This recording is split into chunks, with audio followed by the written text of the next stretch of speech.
You want to tell your neighbor, I didn't die. That was the wrong one. Tell another one, I didn't die.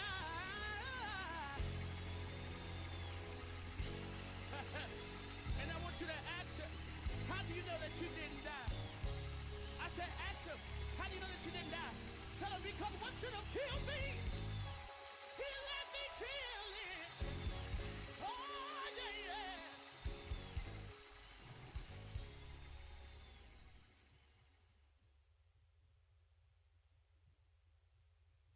Good evening and welcome, and thank you for joining in us for another Wednesday night walking through the Word Bible class. Thank you for those of you who are logged in virtually and who have considered it not robbery to come and to hang out with us for these 30 minutes of teaching and learning. Grace and peace be multiplied unto each of you. As always, we are grateful and thankful for our intercessors. Thank you so much to Sister Porter, Reverend Young, and Lady Johnson for your continuous prayers on our behalf. We certainly appreciate each of you for your continuous work. Thank you so much. And then those who have gathered for intercessory prayer, thank you for joining us for the time of prayer in this season. We certainly need prayer. I want to just readily tonight get into the continuation of this study that we've been sharing with you from 1 Samuel chapter 18. 1 Samuel chapter 18, as we have embarked upon this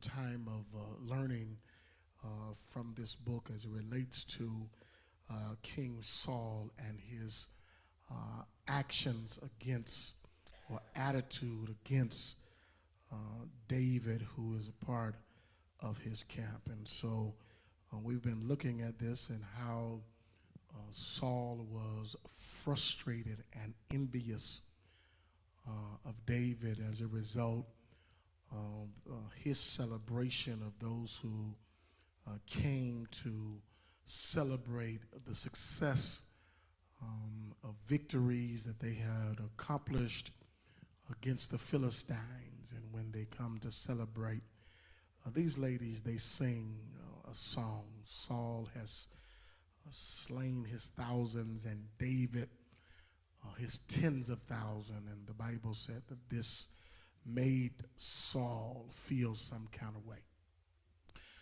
I did conclude in my argument that the reason that Saul had these feelings is because they were already a part of his DNA. And as a result of that being a part of his makeup already, he decided to act out against David, not the women who came to celebrate him, but he began to act out in rage and in envy against David. And the Bible says that he got so frustrated that even when David would try to go into the holy place to render music to calm his inner nerves, that Saul saw a javelin. And he took that javelin and he said, I am going to pin David to this wall. And he was angry with David. As a matter of fact, from that day forward, the Bible taught us that he kept a close eye. He watched David with a jealous and envious lens. He watched him with a jealous and envious lens. We read that in verse number 9. Verse number 10 is where I want to, verse number 12, because the Bible says even when Saul was trying to pin David to the wall, the Bible teaches us that God divinely protected David. And as a result, Saul was unsuccessful in his attempt to murder David. And you have to be wise and careful, because jealousy unchecked, envying unchecked can lead to murderous behavior. And so you have to be mindful, because that level of rage can have you at a place where you're on the destructive path to destroy anything and anyone around you, not because necessarily they've done anything to you, but because when you look from your lens, you're envious and jealous of where they are. And so you have to be wise. And so David avoided him out of his presence at least twice. 1 Samuel chapter 18, verse number 12 is where I want to pitch the tent and embark upon, I believe, a few principles that will help us with our walk with God. The Bible says in 1 Samuel chapter 18, verse number 12, and Saul, is interesting, this comes after Saul sends the javelin to try to pin David, and David dodged it and was not hit by it. The Bible says in verse number 12, Saul's reaction to the fact that he's not able to successfully hit David, the Bible said, and Saul was afraid of David. He was afraid of David. What did Saul see? What did he recognize? What drove his fear? He was cautious now. He was afraid, terrified of David's presence, all because he could not successfully pin him or attack him in the way that he wanted to. And the Bible says, and Saul was afraid of David, verse number 12, because the Lord, look at this, was with him. The Lord was with him and was departed from Saul. There's a period there in verse number 12. And Saul was afraid of David because the Lord was what? With him, and was departed from Saul. Isn't that interesting? And Saul was fearful. He was cautious of David because God was with David. What does this teach us in our study and our learning tonight as we look at those who are raging with jealousy or envy? I want to suggest that it is not your responsibility to fight against those who are envious or jealous. It's not your responsibility. And the reason I know it's not your responsibility, because anytime you have God with you, he will allow envy and jealous to miss you. Are you with me? It is not your responsibility, people of God, to respond to those who are envious or jealous. That's not your responsibility. Don't think for 1 second because there is jealousy and envy, you have to respond to it, or you have to give it a platform in your life, because you don't. Why is that? Because the best combat against jealousy and envy is not you, but it is the Lord. And anytime you have God with you, he'll always allow jealousy and envy to miss you. As long as you've got God where? With you. And you have to look at this, and Saul understood that God was with David, which is one of the reasons he's now fearful of David, in essence because the presence of God is with David. And Saul also acknowledges that I know that God is with David. Check this out. He's able to see clearly the presence of God with David because he was familiar with that presence, and now he knows that the presence of God no longer resides with him. And that is the reason that he's open and vulnerable to the actions and behavior of jealousy, because there's no God. And one of the evidences in our lives that God is not present is that when we're jealous and envious of other people. Look right here in verse number 12. God is with David, so jealousy and envy misses him.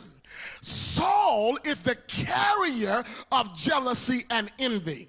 And as a result of being the carrier of jealous and envy, what he does not have is God. And anytime you possess attributes that are ungodly, it simply suggests that you've gotten away from the presence and the power of God. In other words, what the text is tailored to teach us, that jealousy and envy cannot occupy the same place where God is. You cannot tell me that you have jealousy and envy and have God. Because the two cannot cohabitate. They cannot reside together. They cannot live together. Because wherever God is, jealousy and envy is not. Wherever God is not, jealousy and envy could be present.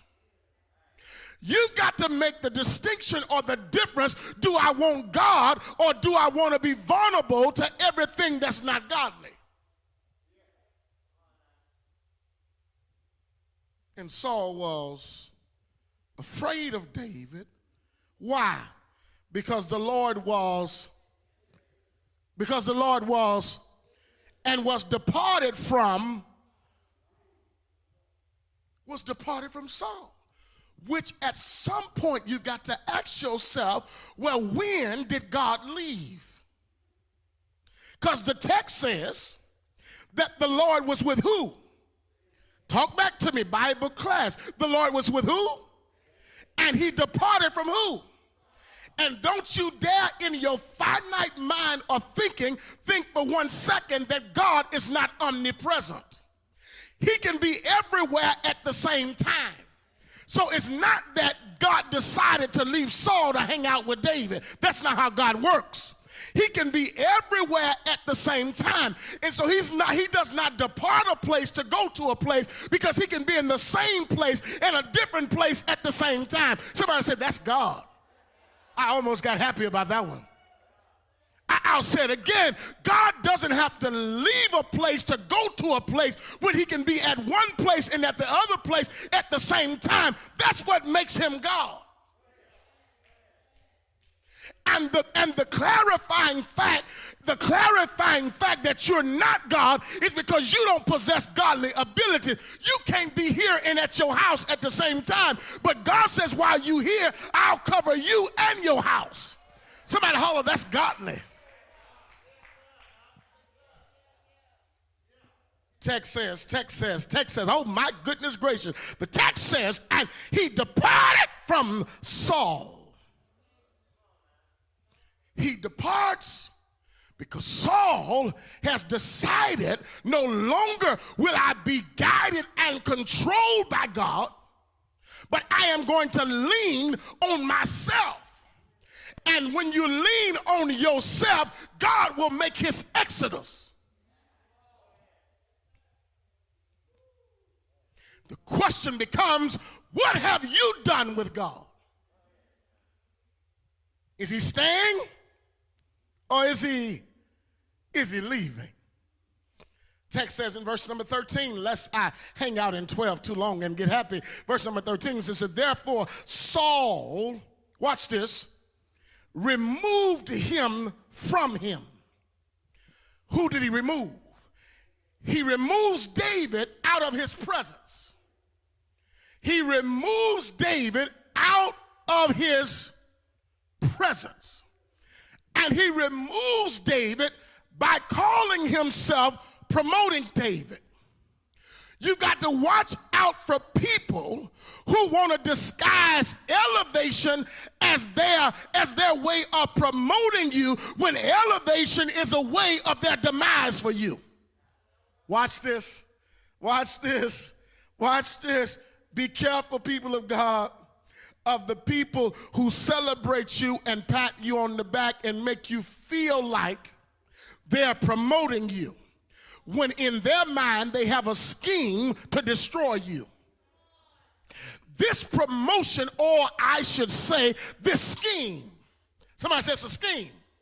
I know it's a scheme because Saul has decided that I cannot kill David because God is with him. He says, what I'm going to do, I'm going to put him in position to expose him to the enemy, and since I can't kill him, maybe they will. It's a scheme. How do you declare from the text in verse number 13, Pastor LaKeevy Johnson, that it's a scheme? That's a good question. I'll answer it for you. Therefore, Saul removed him from him and made him his what? Captain. Watch the text. He promotes him. Somebody say he promotes him. You know, last time Saul let David do something, he let him slay Goliath and the Philistine. You got me? He promotes him. I'm amazed with what the writer does here because I'm intrigued by the fact when he makes him a captain. Normally, if you are a captain, you're not over part of the army, but you're over.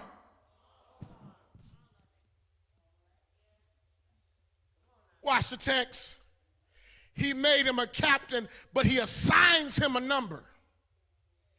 He assigns him a number. He makes him a captain over what? What does the text say? 1,000. Go back to the song, if you will. Saul, David has killed his what? Saul has killed his what? Okay, and since you're going to minimize what I've done, I am going to send David to kill his tens of thousands, but I'm only going to give him 1,000. Somebody says a scheme.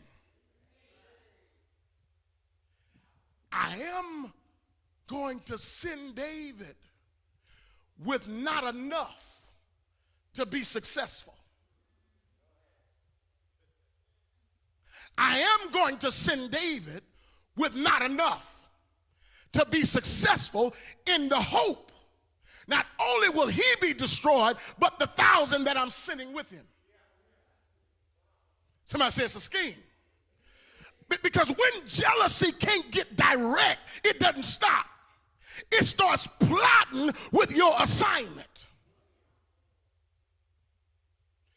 When jealousy can't get you directly, here it is, it starts plotting against your assignment and your ability to be successful.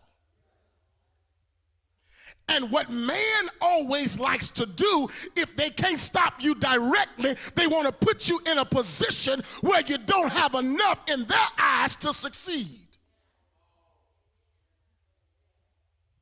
Somebody says a scheme. Watch him. He gives him his 1,000. The Bible says that even though he had 1,000, watch the text, and he went out, he came in before the people. Wait a minute. Why does the writer emphasize David's movement? It emphasizes David's movement so that the people will know that every time David returned, he was still alive. In other words, what the text is trying to teach us, that every time David showed back up, it was letting Saul know your scheme didn't work. You don't have to spend your time trying to show people what they plotted against you didn't work. All you got to do, baby, is just show up. And when you show up, you become the evidence that guess what? The scheme didn't work. The trick didn't work. What you did behind my back didn't work. Not giving me enough resources didn't work. Not pushing me to the brink of greatness didn't work. Setting me up for failure didn't work. Why? Because I keep showing up against the fact that you didn't want it to work. Somebody holler, the scheme didn't work.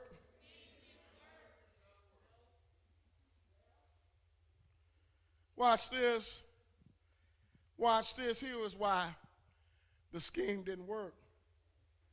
Number one, it didn't work because God was with him. Number two, it didn't work is because David is a true warrior. And he never relies on the number of men, but the quality of trained men.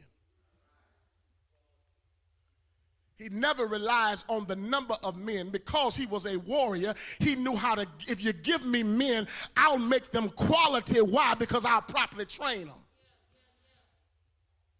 And sometimes you got to ignore the fact that it doesn't feel like you got enough, and you got to maximize what you have. Verse 14 says, here it is, watch this. And David, watch this, behaved himself wisely. This word behave talks about he had good success. He was prudent. He approached it properly. He utilized the 1,000 that he had to be successful. The Bible says, and David behaved himself wisely in all of his ways. Well, what was his ways? He was a captain over 1,000 men who were responsible for war. Here it is again. And because he did not fight against Saul, he did not fight against Saul. Can I suggest to you, if you don't get anything else I said to you tonight, can I suggest to you this? Stop accepting invitations to fight that you're not interested in going to. Can I tell you this? Just because somebody wants to fight you doesn't mean you gotta.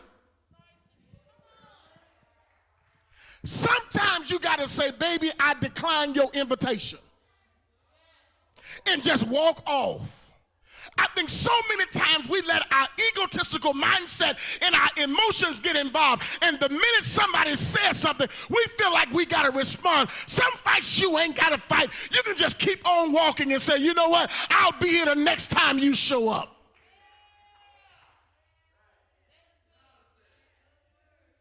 Just because they extended the invitation don't mean you got to go.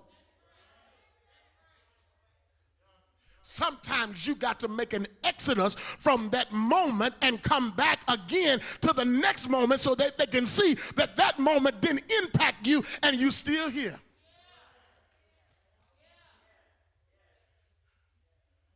Sometimes you got to learn how to make an exodus and not focus in on somebody who's invited you to the fight. You got to say, I ain't coming. As a matter of fact, you ain't even got to tell them you ain't coming. All you got to do is just go away. David behaved himself wisely in verse number 13. In all of his ways. And watch the text, watch the permanence. And the Lord was with him. Isn't that amazing? He was with him when Saul attacked him. He was with him when David went out with only 1,000 men to face armies. Watch this. You got to let people see that you know how to act when they are trying to force you to act differently. Watch in verse number 15. Watch in verse number 15. Wherefore, I'm done. When Saul saw that he behaved himself very wisely. Look at this. Look at this. Look at this. Look at like this text just keeps saying the same stuff. He was afraid of him. Isn't that amazing? People who don't know how to act and don't know how to respond in certain circumstances, you've got to understand, when they see you and you know how to act, they think something wrong with you.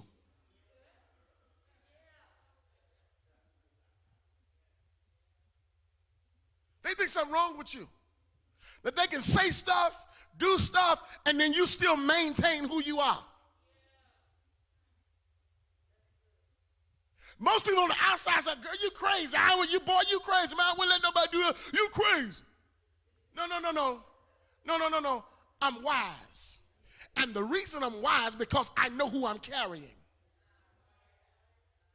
I have God with me. And when you have God with you, he'll allow people who are misbehaving to miss you.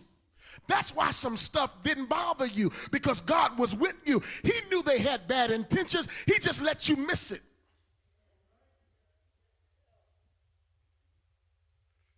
And that's how you got to live your life. At a place where you're not condescending to the behaviors of others because they want you to join in with them in their lonely place, or should I say, in their place where God is not. And the minute you entertain them, you become who they are.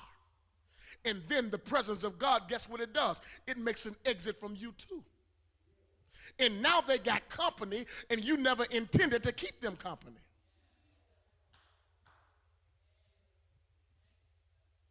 And sometimes you got to say, no, baby, you're going to have to do that by yourself. Or you just don't even say nothing and just exit. Show up the next time. Still the same person, behaving yourself wisely. Say, I know what you meant for evil, but God has a way of working that out for my good. What's your balance? What's your balance? Are you in the presence of God? Is God with you? Or have you forced God out and let all the other stuff in?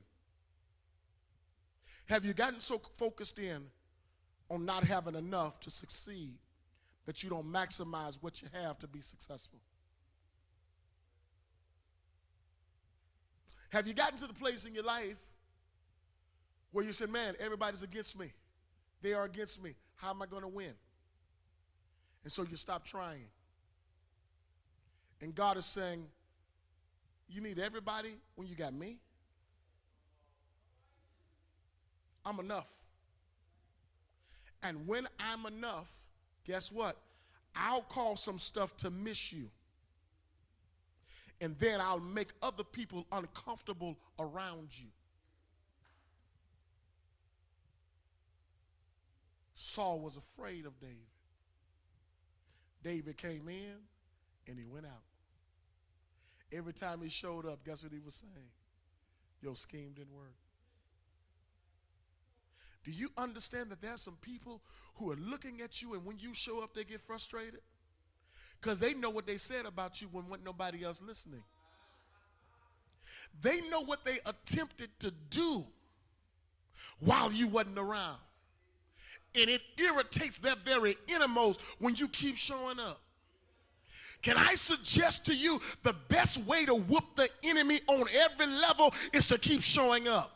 I know what you tried, but guess what, boo? Still here. I know what you said, but guess what, baby? Still here. I know what you tried to do, but guess what? Still here. I know what you intended for my demise, but I'm still here. And sometimes you got to get to that place where you ain't got to talk. You just got to show up and encourage yourself tonight and say, baby, keep showing up.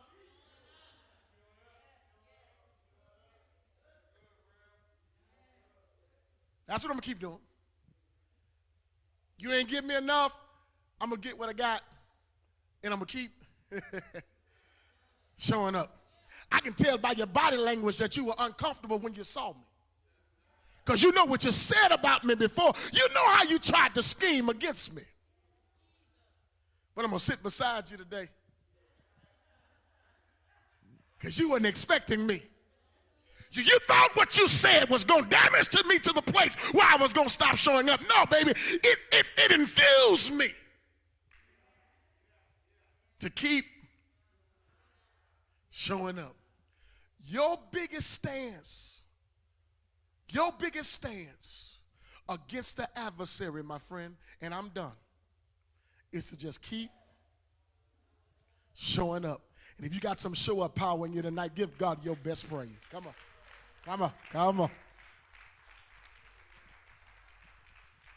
Thank you for being a hill watcher. Thank you for hanging out with us these 30 to 33 minutes. We certainly appreciate it. Lake Johnson is coming with our announcements. Many of you know, let me share this with you. Many of you know Mother Patterson, who is a faithful member to the Mount Calvary family, transitioned on Sunday. Her celebration is on Friday, this coming Friday. Visitation is at 10. That funeral is at 11 o'clock. I'm asking our men, if you are a male figure, I am asking you wear black suit, red tie. If our women, I am asking you to wear red. Mother Patterson's favorite color was red. I think that is what they are burying her in. She is one of us. She's a part of us. She was a part of us, an integral part of our ministry. We are where we are because of her consistency, prayer. She was feisty in all endeavors, but we're going to miss her. And if she was here tonight, she would probably say, as I'm teaching, ain't nobody mad. Yeah, but the devil. And so let us make sure that we're on our post. Mount Calvary, this is one of ours. This is one of ours, and we keep praying for the family as the adversary has tried his best and darnest to get in the way of this celebration, but he has not prevailed. And so I need Mount Calvary. I need us on our post. If you're asked to do something, don't murmur, don't complain, just do it. As a matter of fact, if you're in leadership, you should be finding out from other leaders, do we have enough food upstairs? Have we donated enough stuff? What do we need for this homegoing celebration? Do we need $10, $5? You need to be finding out. Call our office and say, what can I do? This is a part of us, and we're going to celebrate her in a grand fashion. Make no mistake about it. Sister Johnson is coming with our announcements. As always, thank you for being a hill watcher. Grace and peace be multiplied unto you. Thank you, Pastor Johnson, for that amazing and challenging word on tonight. We certainly appreciate you. The Philadelphia Men's Ministry is asking everyone to join in the toiletry drive for Restoration Urban Ministries. The goal is to donate 2,400 toiletry items by this Saturday, August 28th.